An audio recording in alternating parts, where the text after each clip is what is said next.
साक्ष आपल्या जीवनात होत राहतील, साक्ष आपल्या जीवनात घडत राहतील, परंतु प्रत्येक साक्ष घडण्यामाग वचन आहे. हालेलुया. साक्ष कोण घडवतं? परमेश्वराला काय म्हटलं गेलं बायबल मध्ये? काय म्हटलं गेलं? वचन. म्हणून मी काय म्हटलं की प्रत्येक साक्ष कोण घडवतं? वचन घडवतं. आणि म्हणून आपल्या जीवनात नवीन नवीन साक्ष घडावं त्यासाठी आपण वचन ऐकलं पाहिजे आणि काय केलं पाहिजे? स्वीकारलं पाहिजे. प्रभूची स्तुती असो. तुम्हाला कधी मनामध्ये प्रश्न पडलेत का? तर बसलेल्यापैकी मनात प्रश्न कधी निर्माण झाले? प्रश्न. बरं, जीवन कोण जगतंय? मग प्रश्न पडतात का? ओके, मी हे सांग, आपल्याला प्रश्न पडतात. बरं, बरेचसे प्रश्न पडतात, त्या प्रश्नाची उत्तरं मिळतात का? ओके, अजून प्रश्नाची उत्तरं मिळतात. जे जे प्रश्न पडले ते प्रश्नाची उत्तरं मिळतात, बरोबर. काही काही असे प्रश्न असतात त्या प्रश्नाची उत्तर लवकर मिळत, आणि काही प्रश्नाचे उत्तर जरी मिळालं तरी समाधान होत. खरंय का? आज आपण याच गोष्टीवर बोलणार आहे. विषय माझा असणार आहे, तुम्हाला प्रश्न पडतात का? जर पडत असेल त्याचं उत्तर देणारा कोण आहे? परमेश्वर आहे. हालेलुया. तेव्हाच्या लोकांनो, मला तुम्हाला सांगायचं आहे की आपण संसार करत असताना सुद्धा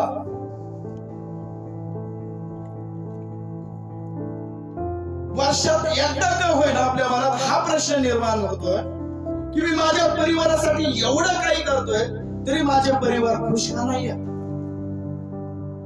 मी माझ्या लेकरांसाठी एवढं काही जीव तोडून काम करतोय पण तरी माझे लेकर मला काय करतायत? तोडून फेकल्यासारखं करताय. एवढं जर मी लोकांसाठी केलं असतं, दुसऱ्या कोणासाठी केलं असतं तर त्याच्या बदल्यात मला काहीतरी मिळालं असतं. पण लेकरं काय करतायत? त्याच्या बदल्यात मला काय देतायत? दुःख. पडतोय ना प्रश्न? हो का नाही? तुम्ही शेती करता, शेतीमध्ये जे पीक लावताय, पीक लावल्याच्या नंतर तुम्हाला प्रश्न पडतो आता पीक येईल का नाही? आलं तर किती येईल? कर्ज फिटेल का नाही? जेवढं भांडवल मी शेतीमध्ये गुंतवलं तेवढं तरी निदान फिटेल का नाही? प्रश्न पडतोय का? नक्की. त्याच्या पलीकडे जर तुम्ही शेतामध्ये पीक लावलं, खुरपण्याची वेळ आली, कापणीची वेळ आली, गोळा करण्याची वेळ आली, बायका मिळतात का नाही? प्रश्न पडतो. म्हणजे रोज आपलं जीवन प्रश्नाने सुरुवात होते, बरोबर. आपल्याला झोपायच्या आधी प्रश्न, उठल्यावर पण प्रश्न. प्रश्न हा आपल्या जीवनाचा एक भाग बनून गेलेला आहे. काही काही प्रश्न सोडवता सोडवता आयुष्य सोडून दिलं, पण प्रश्न काही गेलेला आहे. हे फक्त तुमच्यासाठी बोलत नाहीये बरं का. ह्या जगामध्ये जो कोणी मानव म्हणून निर्माण झाला ना त्या प्रत्येकाला प्रश्न. या जगामध्ये जितके जनावर म्हणून निर्माण झाले ना त्या प्रत्येक जनावराला प्रश्न, उद्या मला खायला भेटेल का नाही? वाघाला वाटतं मला शिकार मिळते का? शिकारीला वाटतं माझा जीव आज वाचतोय का? प्रश्न म्हणजे आपल्या जीवनाशी प्रश्न जोडला गेलेला आहे. पण जितके प्रश्न पडतील त्या प्रत्येक प्रश्नाचं उत्तर कोणाकडे माहिती आहे? कोणाकडे माहिती आहे? बोला परमेश्वराकडे. बोला परमेश्वराकडे. मग तुम्ही परमेश्वराचे कोण आहे? परमेश्वराने तुम्हाला कशा प्रकारे घडवलं किंवा कोणाप्रमाणे घडवलं? एकदम बरोबर, देवाच्या प्रतिरूपाप्रमाणे. म्हणजे एवढंच की आपण देव नाही पण आपण देवासारखे आहोत. जे देव बोलतो आपणही तसेच बोलतो. देव जो विचार करतो तसा विचार आपणही करतो. देवाने आकाश निर्माण केलं, पृथ्वी निर्माण केली, आपण सुद्धा आपल्यासाठी आपलं छोटस जग निर्माण केलं का नाही? परिवार नातं केलंय ना, निर्माण केलं. म्हणजे जर प्रश्न पडत असतील आणि त्याचं उत्तर जर देवाकडे असेल तर मला सांगायचंय, तुमच्या प्रश्नाचं उत्तर तुमच्याकडे आहे. पण आम्ही आमचे प्रश्न घेऊन लोकांकडे जातो आणि म्हणतो मला प्रश्न पडलाय, मला याचं उत्तर सापडा, तुम्ही मला उत्तर द्या. हो का नाही? किती जण आपले प्रश्न घेऊन इतरांकडे जातात? प्रत्येक जण जातात. आणि त्यांनी सांगितल्याच्या नंतर काहींना ते पडतं उत्तर, काहींना समाधानच वाटत नाही. हो का नाही? आणि काही काही असे असतात ते प्रश्न पडले तरी मनात ठेवतात, मनाला विचारत पण नाही आणि त्यांना त्याचं उत्तर पण मिळत नाही. शेवटी त्यांच्या बरोबर त्यांच्या कबरेमध्ये त्याचा प्रश्न स्टॉप होतो. आज मला सांगायचं, तुम्हाला तुमच्या प्रश्नाचं उत्तर शोधायचं, तुम्हाला तुमच्या प्रश्नाचं उत्तर शोधायचं. या बायबल मधून पाहूया, पवित्र शास्त्राकडे जाऊ.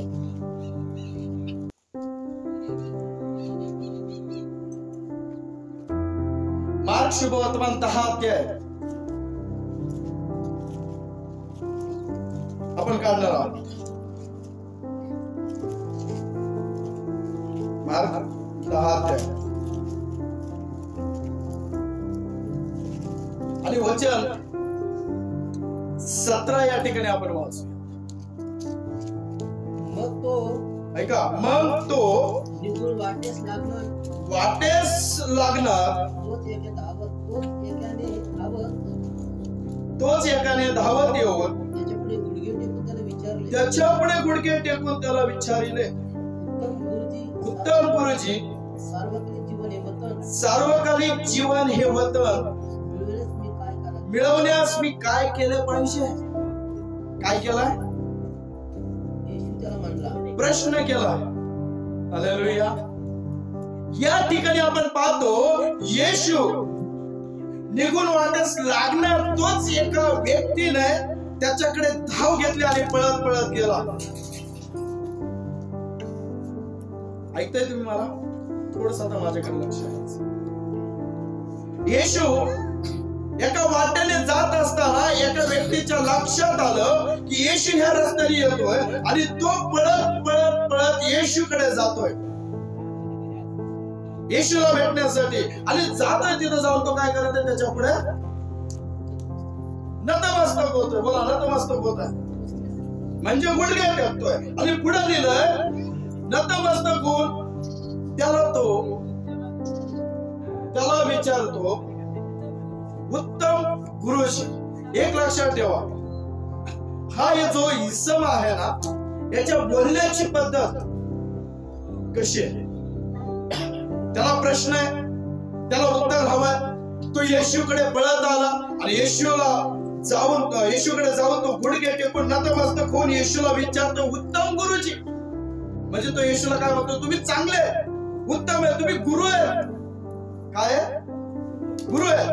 जगामध्ये असंख्य गुरु आहेत, पण त्यांच्यापेक्षा तुम्ही थोडे हटके आहात. म्हणजे काय? उत्तम आहे. लक्षात येतं काय म्हणतोय तो? तुम्ही उत्तम गुरु आहे. प्रभूने तिथंच त्याला पकडलं.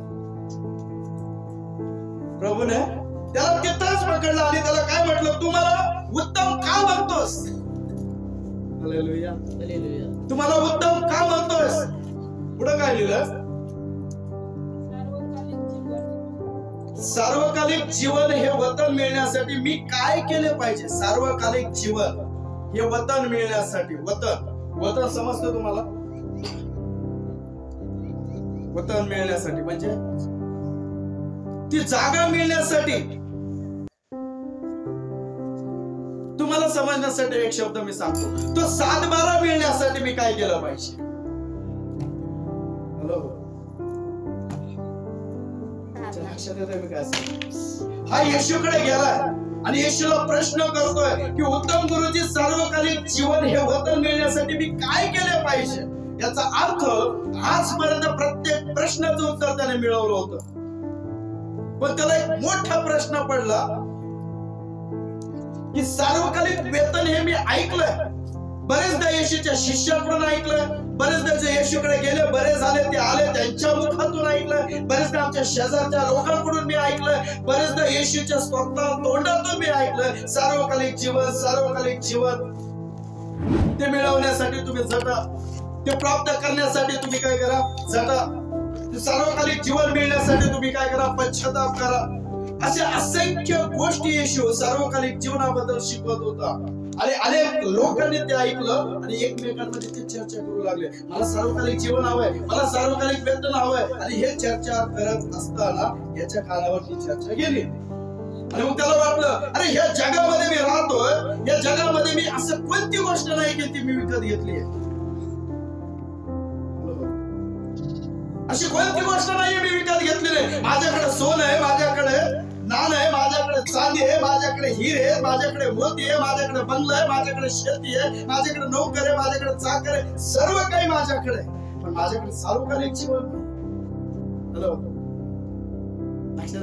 काय नाही माझ्याकडे, काय नाही माझ्याकडे. पण मला ते हवंय. पण ते घेण्यासाठी मी कोणाशी व्यवहार करू. इथं कोणाच्या मालकीची जमीन असती तर त्याला जाऊन बोलला असतो, बैठक केली असती आणि मग तिथं ठरवलं असतं कितीला देतो ना जागा. पण ह्या सार्वकालिक जीवन वतन मला मिळवायचंय. मग हे मिळवण्यासाठी मी कोणाशी बैठक करून व्यवहार करू. मला उत्तर कोण देईल? हा गुरु देईल. म्हणून तो त्याच्याकडे जातो आणि काय म्हणतो, उत्तम. शब्द लक्षात येत आहे. आपण आपलं काही काम करायचं असल्यावर आपण लोकांना काय करतो, काय करतो, बरोबर आहे. पण प्रत्येक वेळेस हे आपलं चालतं का? समोरचं पण ओळखतो का? तुम्ही मला बोलत नाही, मी वचनातून सांगत. हा व्यक्ती सुद्धा त्याच्या जीवनामध्ये त्याने पैसे कमवले, खूप सारे पैसे कमवले, खूप पैसे कमवले. मी तर असं म्हणेल तो धनवान व्यक्ती होता, त्याला कशाचीच कमी नव्हती. जे पाहिजे ते त्याने मिळवलं. मी तुम्हाला सांगतो, त्याच्या लेकरांनी ज्या ज्या वस्तू त्याला मागितल्या असेल, ज्या वस्तूवर त्याने हात ठेवला असेल, ती वस्तू लेकरांसमोर त्याने हजर केली असेल. पण त्याला वाटलं आता हे सार्वकालिक जीवन वेतन मी नवीनच काहीतरी ऐकलंय आणि ते मला हवंय. या जगात अशी कोणतीच गोष्ट नकोय ती माझ्याकडे नसली पाहिजे. सगळं काही मला हवंय. म्हणून व्यवहारासाठी पुढे गेला तो. कुठे गेला? व्यवहार. तुम्ही सुद्धा करताय कधी कधी प्रभू सोबत व्यवहार.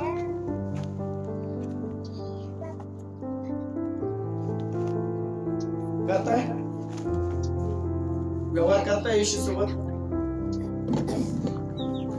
Hallelujah, hallelujah. देवाच्या लोकांना ऐकून घ्या मी काय सांगतो. हे शब्द ज्यावेळेस आपण ऐकतो त्यावेळेस आपण त्याच्यावर विचार केला पाहिजे. येशू त्याला म्हणतो तुला ते वतन मिळेल आणि तुम्हाला प्रश्न करतो ना त्याच्यासाठी मी काय केलं पाहिजे.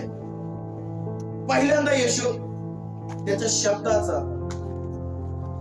उल्लेख वेगळ्या प्रकारे करतो. तो म्हणतो तुम्हाला उत्तम काम म्हणतोस.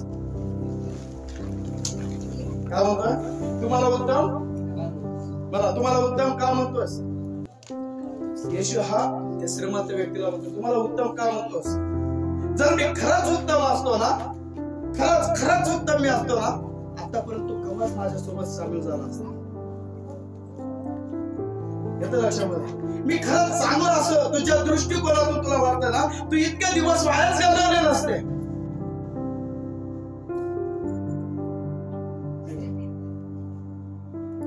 समजतं का? मी इतका चांगला असतो तुझ्या दृष्टिकोनातून ना, मग इतक्या दिवस तू माझ्याशी संपर्कात आला असता.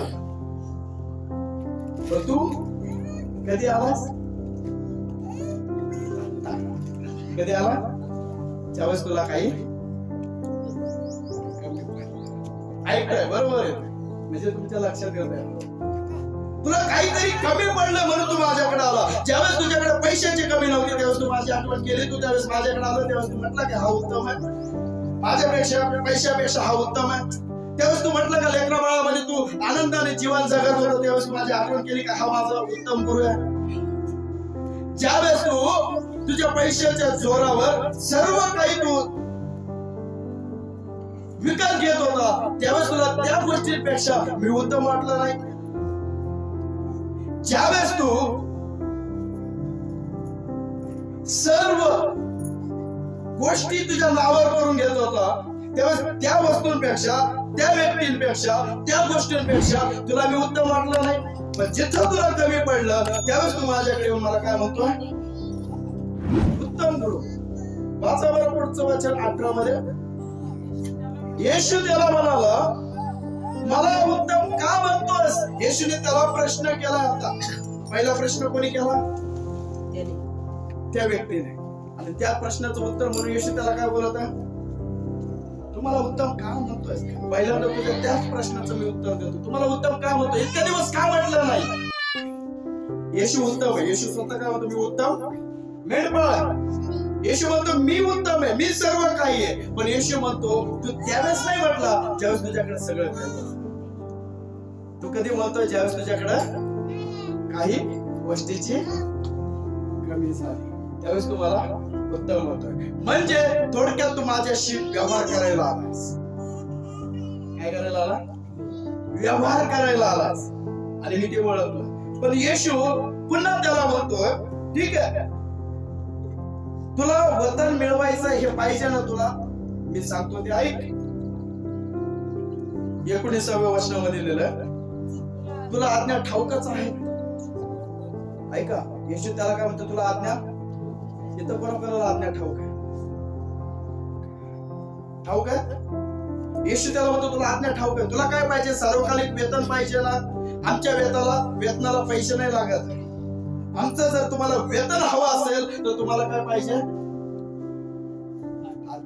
हे पालन केलं म्हणजे तीच तुमची काय किंमत आहे. हालेलुया. तीच तुमची रक्कम आहे. येशू त्याला म्हणतो तुला सार्वकालिक जीवनाचं वेतन हवं असेल ना तर मी सांगतो ते ऐक. तुला आज्ञा ठाऊकच असेल. काय लिहिलंय तिथं? वाचा. खून करू नकोस, व्यभिचार करू नकोस, चोरी करू नकोस, खोटे साक्ष देऊ नकोस, कोणाला ठपवू नकोस, आपला बाप व आपली आई यांचा मान राख. कोण बोलत आहे? येशू त्या व्यक्तीला बोलत आहे जो व्यक्ती येशूकडे वतन मागायला आला. येशू काय म्हणतो? तुला सार्वकालिक जीवनाचं वतन मिळेल पण तुला आज्ञा माहिती आहेत ना? येशूने तो उल्लेख केला. हे जे आज्ञा आहेत ना 10 आज्ञातल्या 6 आज्ञापासून पुढचे आज्ञा आहे. 6 आज्ञा काय? खून करू नको. 7वी काय? व्यभिचार करू नको. 8वी काय? चोरी करू नको. 9वी काय? आपल्या शेजाऱ्याच्या विरुद्ध खोटी साक्ष देऊ नको. आणि 10वी काय? आपल्या शेजाऱ्याच्या घराचा 10 आज्ञातली 5 आज्ञा प्रभूने त्याला तिथं बोलून दाखवली. तुला वतन हवंय ना? मग तुला आज्ञा ठाऊक आहे. हे म्हणतो होय प्रभूजी मला आज्ञा ठाऊक आहे. पुढे जर वाचा बरं एकदा. त्याने त्याला उत्तर दिले, गुरुजी मी आपल्या तरुणपणापासून या सगळ्या आज्ञा मी पाळीत. मग जर पाळीत आला असता येशूने त्याला परत आठवण कशाला करून दिली असती? थोडस विचार कर. तो काय म्हणतो? मी माझ्या तरुणपणापासून ही आज्ञा. तो येशू बोलतो का नाही? मग जर तो पाळत असता तर येशू त्याला पुन्हा काय म्हटलं असतं? तुला आज्ञा ठाऊकच आहे पण करू. आठवण काढून द्यायची गरजच नव्हती. पण येशू काय करताय? काय करून देताय? काय करून देताय? परत एकदा काय करून देताय?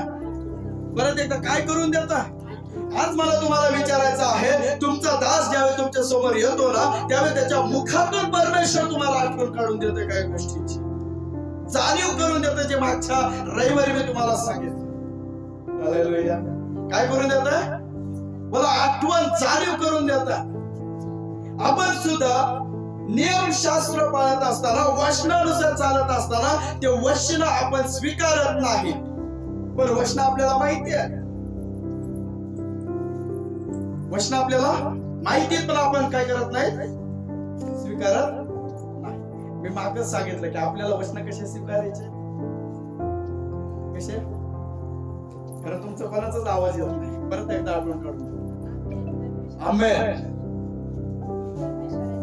परमेश्वराची स्तुती असो, अजून देवाचा गौरव असो, अजून हालेलुया, मी ते स्वीकारतो किंवा मी ते स्वीकारते किंवा आमेन, हे शब्द आपल्याला बोलून काय करायचं, स्वीकारायचं. येशू त्याला बोलतोय तुला आज्ञा ठाऊक आहे असं तू म्हणतो, मग स्वीकारलं का नाही?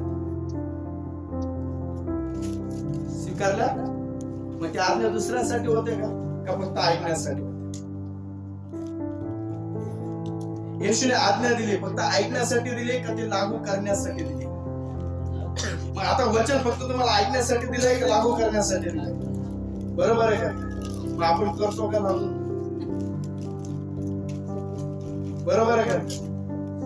त्याच्यामुळे पुढे आपलं लक्षात आपण आशीर्वादित होत नाही, कारण आपण ते लागू करत नाही, म्हणजे स्वीकारत नाही. पुढे येशू त्याला हे उत्तर देताना ऐकतो आणि त्याच्याकडे बारकाईने पाहतो. वाचला सिस्टर? बस, येशूने त्याच्याकडे, तो काय म्हणतो, मला आज्ञा माहिती आहे, मी तरुणपणापासून या आज्ञा पाळत आलेलो आहे. येशूने त्याच्याकडे पुन्हा एकदा बारकाईने पाहिजे, लक्षपूर्वक पाहिजे. समजतं मी काय सांग? तुम्ही उत्तर कधी कधी देताना मी पण तुमच्याकडे कधी कधी निर्बंध पाहतो, खरंच उत्तर बरोबर. Hallelujah, hallelujah. बोला प्रभू यीशु मसीह की, बोला प्रभू यीशु मसीह की. यीशुने त्याच्याकडे बिलकुल पाहिलं. अरे आपण तुझ्यासमोर आताच तुम्हाला उत्तम म्हटलंयस ना, तरी सुद्धा माझ्यासमोर तू काय करत आहेस? खोटं बोलतोयस. येशू त्याला बिलकुल, हा कसाही समाज मनुष्याला तर ठकवत आला, पण आता कोणाला ठकवताय? जो त्याच्या समोर देवाच्या लोकांना तुम्ही मनुष्याला ठेवू शकता, पण देवाने त्याला ह्या गोष्टीची जाणीव का करून दिली माहितीये का? मला माहिती नाही याने पैसे कसे कमवले, मला माहिती नाही याने पैसे कसे कमवले, पण हा श्रीमंत आहे हे बायबल मध्ये लिहिलंय. पण आपण थोडस विचार करूया. येशूने त्याला आठवण हीच काय करून दिली की तू खून करू नकोस. पहिल्यापासून 5 आज्ञाकाने आठवण काढून दिल्या. हॅलो, पहिल्यापासून पहिली आज्ञा काय, माझ्या घरीच तुला अन्य देव नसावे, हे काने आठवण काढून दिली. दुसरी आज्ञा, आपल्यासाठी कोणी मूर्ती करू नको, ही काने आठवण काढून दिली. तिसरी, चौथी, 5वी काने काढून दिली. 6व्यापासून का सुरुवात केली? परत एकदा वाचा बरं ती आज्ञा. तुला आज्ञा ठाऊकच आहे.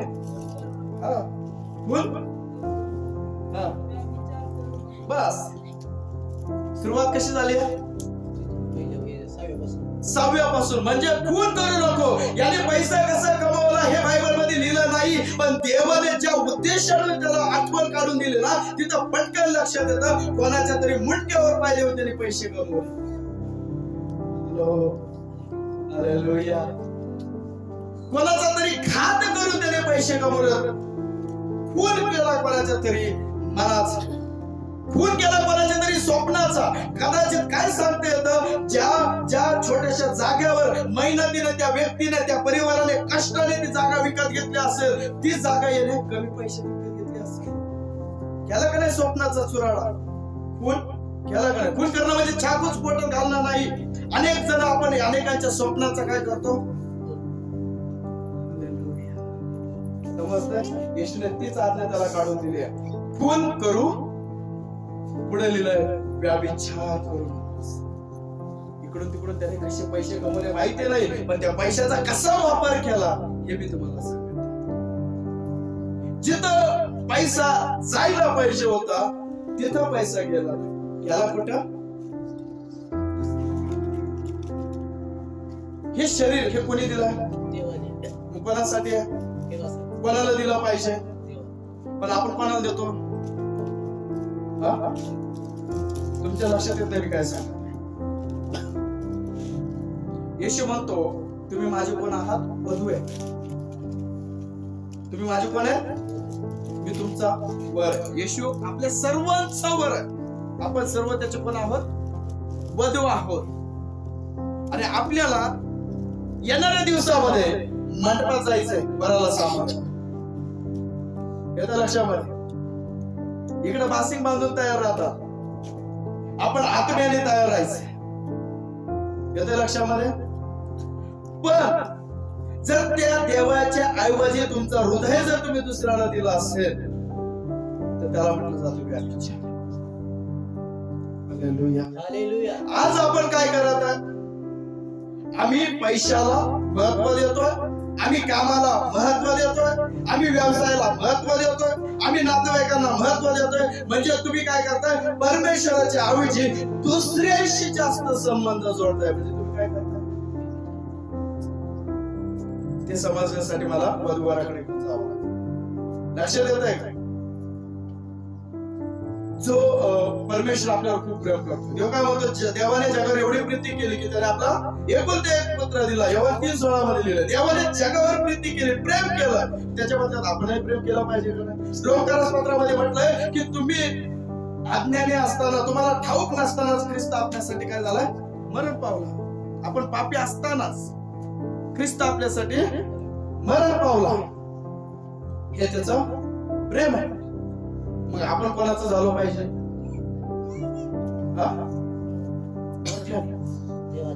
मोठ्या बोलत नाही. कोणाचं झालं पाहिजे? तुम्ही स्वीकारत पण नाही व्हायचंय का? त्या व्यक्तीसारखं तुम्हाला 7वी आज्ञा मोडायची. हालेलुया. हालेलुया. आज आम्ही फक्त हेच म्हटलं की नाही, एखादा पुरुष दुसऱ्या स्त्री सोबत राहतो ना, तो व्यभिचार आहे. एखादी स्त्री दुसऱ्या पुरुषासोबत जाते ना, तो व्यभिचार आहे. होय, ते व्यभिचार आहे, पण तेवढंच नाहीये. जो कोणी देवाला सोडून दुसऱ्या देवाकडे जातो ना, तो सुद्धा व्यभिचार आहे. जो देवाला स्थान द्यायच्या ऐवजी दुसऱ्याला पहिल्यांदा स्थान देतो ना, तो सुद्धा व्यभिचार आहे. जो देवाच्या ऐवजी दुसऱ्या गोष्टीला प्रथम प्राधान्य देतो, महत्व देतो ना, ते सुद्धा काय आहे? व्यभिचार आहे. आणि या व्यक्तीने काय केलंय? त्याच्या तरुणपणात देवाला स्थान दिलंय का? नाही, इतर गोष्टीला स्थान त्याने दिलं, महत्व दिलं. म्हणून प्रभू त्याला दुसऱ्यांदा काय सांगत आहे? व्यभिचार. पुढं काय लिहिलं? काय लिहिलं पुढं? चोरी. चोरी कदाचित खोटं बोलत 7-12 नावाचा करून घेतला असेल.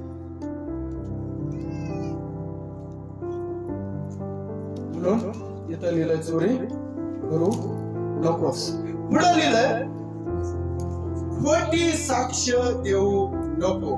कदाचित त्यांनी जागा घेतल्याच्या नंतर, हे मी तुम्हाला सांगतोय, लिहिलं नाहीये, पण हे साक्ष ज्यावेळेस प्रभू तिथं देत आहे किंवा ज्यावेळेस शब्द प्रभू तिथं उच्चारतोय, त्याच्या मागे काही ना काही अर्थ आहे. म्हणजे प्रभूने त्याला ओळखलं आहे की त्याने काय केलंय. हालेलुया. ते मी तुम्हाला सांगत. प्रभू लोकांशी बोलत असताना कशाशी बोलतोय? तो दृष्टांताच्या द्वारे बोलतोय, दाखल्यांच्या द्वारे बोलतोय. पण शिष्याला त्याचं काय करत आहे? अर्थ सांगत. हालेलुया. हालेलुया. काय म्हणतो? खोटी साक्ष देऊ नको. ज्या परिवाराकडे त्याने काही फसवून घेतला असेल, कदाचित तो परिवार एखाद्या न्यायालयाकडे गेला असेल, सरपंचाकडे गेला असेल, आमदाराकडे गेला असेल, मंत्र्याकडे गेला असेल, पंचायत मध्ये गेला असेल आणि ती तक्रार तिथं मांडली असेल, त्यावेळेस त्याने 2 पैसे जास्त देऊन खोटे साक्षीदार उभे केले असेल.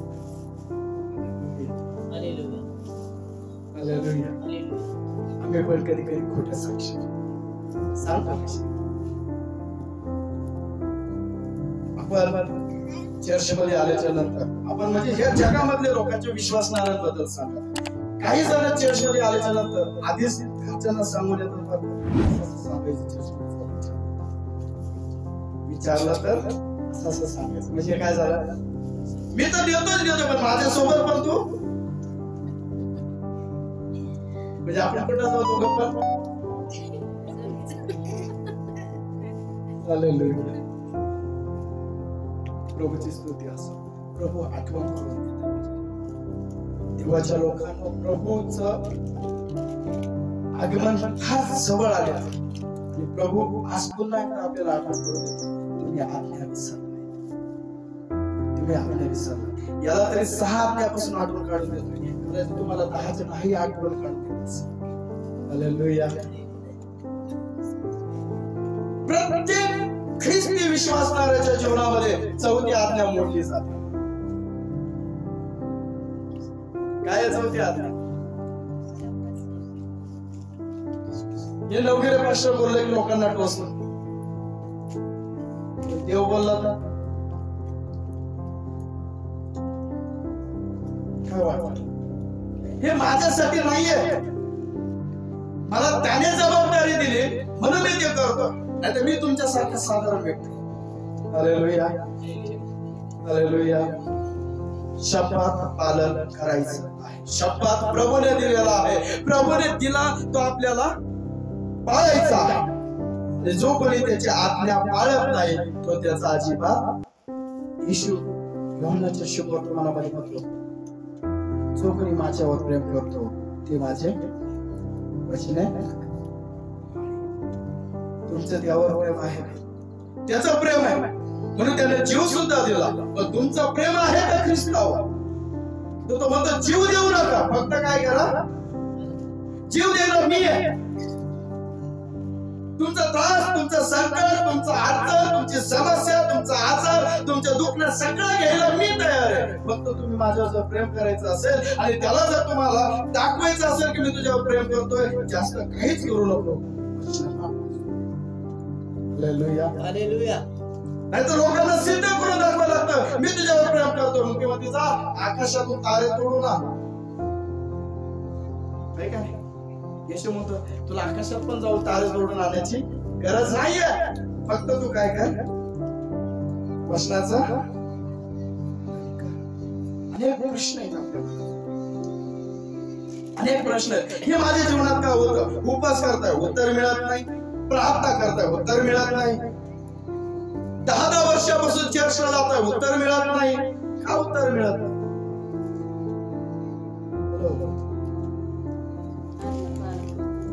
आज्ञा पालन न केलं. हेच त्याचे. तुम्ही चर्चला आलात म्हणजे आज्ञा पाळता असं होत नाही, पण तुम्ही देवाचे प्रत्येक वचनानुसार चालताय, स्वीकारताय, ते तुमच्यातून दिसून येतं. त्याला म्हटलं जातं आज्ञा. हे सगळं बोलतोय येशू. तर तो ही सकाळ होतो विचार, प्रभू मी माझ्या तरुणपणापासून ही मन त्याच्यावर फिट बसते. खोटं बोलावं पण रेटून बोल. Hallelujah, hallelujah. बरोबर आहे का नाही? प्रभू त्याला आठवण काढून देतोय, पण तरी तो काय करत आहे?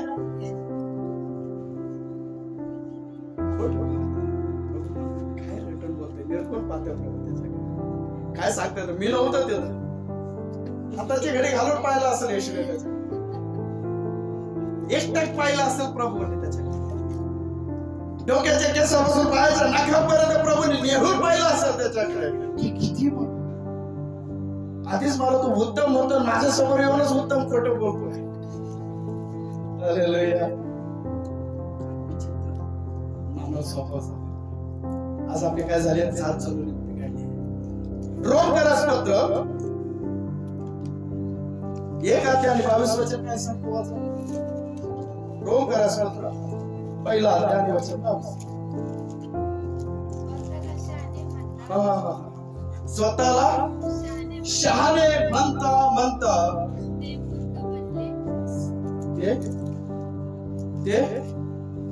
हे स्वतःला काय म्हणत होता?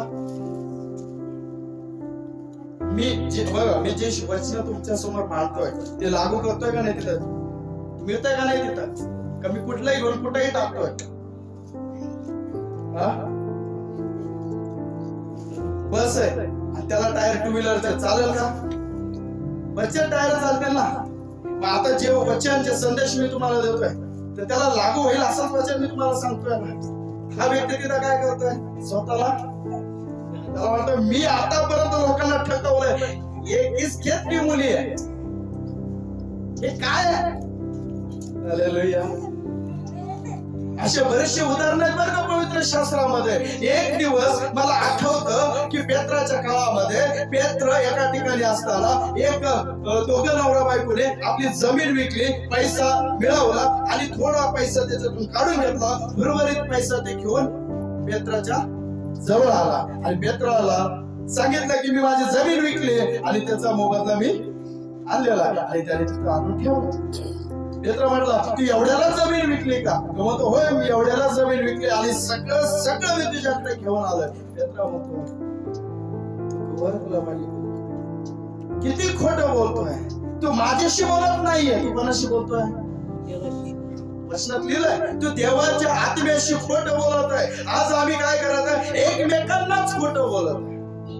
किती जणांचा विश्वास आहे तुमच्यामध्ये देवाचा आत्मा? येशू काय म्हणतो? तुमच्यामध्ये देवाचा आत्मा. येशूने तुम्हाला काय दिलंय? पवित्र आत्मा पाठवून दिलाय. तो म्हणतो मी अनाथ सोडणार नाही. तुमच्यामध्ये काय देते मी? पवित्र आत्मा. आणि संत बोल त्याची आठवण करून देते करीत करा. तो म्हणतो तुम्हाला ठाऊक नाही का तुमचं शरीर देवाच्या आत्म्याचं मंदिर आहे. तुमच्यामध्ये देवाचा आत्मा आहे का नाही? आपण एकमेकांना काय करत आहे? खोटं बोलत. आपण स्वतःला हुशार समजण्याचा प्रयत्न करत, परंतु तुम्ही त्या इसमाला खोटं बोलत नाही. त्याच्या आतमध्ये राहणाऱ्या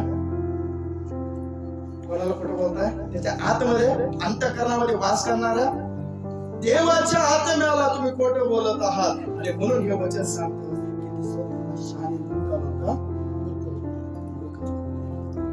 एवढं झाल्याच्या नंतर येशू म्हणतो तुला वतन मिळवायचं ना, हा प्रश्न तू मला जो केलाय ना, त्या प्रश्नाचं उत्तर मी देण्याच्या ऐवजी त्या प्रश्नाचं उत्तर आपण तुझ्याकडे आहे. अनेक वेळेस असं होतं की आपल्या प्रश्नाचे उत्तर आपल्याकडे असतात, पण आपण शोधतो दुसरीकडे. आपल्या प्रश्नाचं उत्तर कोणाकडे असतं? जर प्रश्न तुम्ही निर्माण केला तर उत्तर हे तुम्हालाच मिळालं पाहिजे. हालेलुया. समजतं मी का? प्रश्न जर तुम्ही निर्माण केला, उपस्थित केला, कारण ते प्रश्न तुमच्या परिस्थितीने निर्माण केला, मग तुमचीच परिस्थिती त्याचे उत्तर द्यायला नाही समजत. जो बोएगा वो वही पाएगा. जे तुम्ही पेराल तेच उगवलं. माझा काही वर्षापूर्वी एक संदेश होता. आपल्या समस्याचं कारण आपण स्वतः तर नाही ना,